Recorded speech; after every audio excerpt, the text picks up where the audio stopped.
இந்த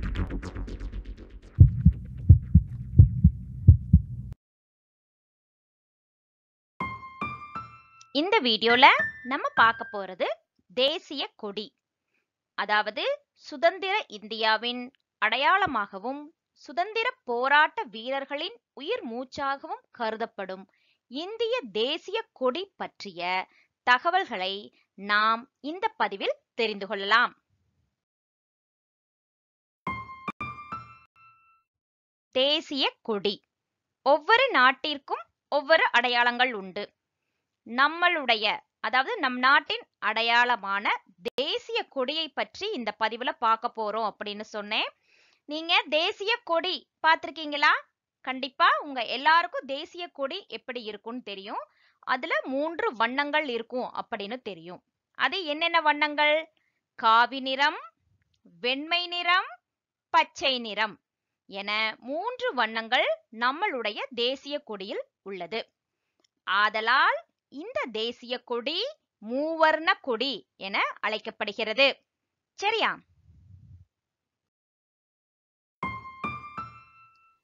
நம் நாட்டின் விடுதலைக்காக போராடிய பல்வேறு தியாகிகள், விடுதலை போராட்ட வீரர்கள் செய்த அர்ப்பணிப்பின் அடையாளமாக போற்றப்படும் இந்திய தேசிய கொடியில் இடம்பெற்றுள்ள மூவர்ணத்திற்கும் ஒரு தத்துவம் உண்டு.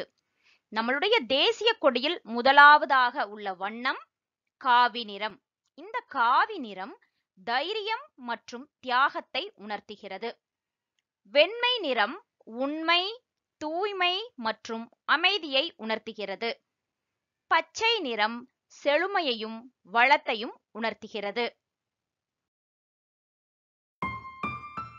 தேசிய கொடியின் நீள அகலம் 3:2 என்ற விகிதத்தில்தான் இருக்க வேண்டும். அதற்கு அடுத்தது நம்மளுடைய தேசிய கொடியில் ஒரு அசோக சக்கரம் இருக்கா? இந்த அசோக சக்கரத்தில் எத்தனை ஆரங்கள் உள்ளது? அது எதனை உணர்த்துகிறது? பார்க்கலாம். அசோக சக்கரத்தின் நடுவில் 24 ஆரங்கள் இடம்பெற்றுள்ளன. இந்த 24 ஆரங்களை கொண்ட அசோக சக்கரம் கடல் மற்றும் மேகத்தின் நிறத்தை குறிக்கும் வகையிலும், குறிப்பாக தர்மம் காக்கப்பட வேண்டும் என்ற நிலைப்பாட்டில் அமைந்துள்ளது. நம்மளுடைய தேசிய கொடியில் ஒவ்வொரு வண்ணங்களுக்கும் ஒவ்வொரு தத்துவம் இருக்கு. அதே மாதிரி நம்மளுடைய அசோக சக்கரம் எதை உணர்த்துகிறது அப்படின்னா அறவழியையும் அமைதியையும் உணர்த்துகிறது. விடுதலை இந்தியாவின் முதல் தேசிய கொடி நம் தமிழ்நாட்டில் உள்ள வேலூர் மாவட்டத்தில் நெய்யப்பட்டது. இக்கொடியை பண்டித ஜவஹர்லால் நேரு அவர்கள் செங்கோட்டையில் ஏற்றினார். இக்கொடி தற்போது சென்னையில் உள்ள புனித ஜார்ஜ் கோட்டை அருங்காட்சியகத்தில் பொதுமக்கள் பார்வைக்கு வைக்கப்பட்டுள்ளது. 2002ஆம் ஆண்டு ஜனவரி 21 முதல் நம் நாட்டு தேசிய கொடி எல்லா நாட்களிலும் ஏற்றலாம் என்ற சட்டம் கொண்டுவரப்பட்டது. அதற்கு முன்பு வரை தேசிய விழாக்களில் மட்டும்தான் தேசிய கொடி ஏற்றப்பட்டுள்ளது.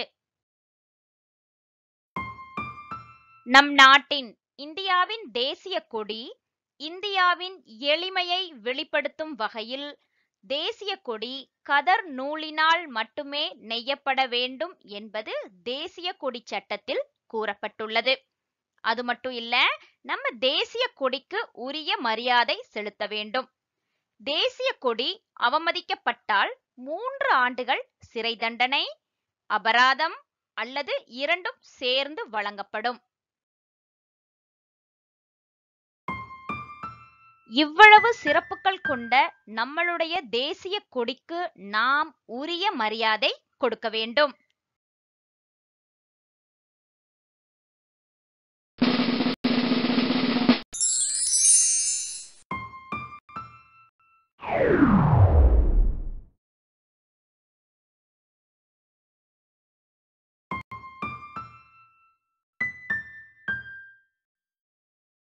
இந்த வீடியோ உங்களுக்கு பிடிச்சிருந்தா லைக், ஷேர், கமெண்ட் பண்ணுங்க.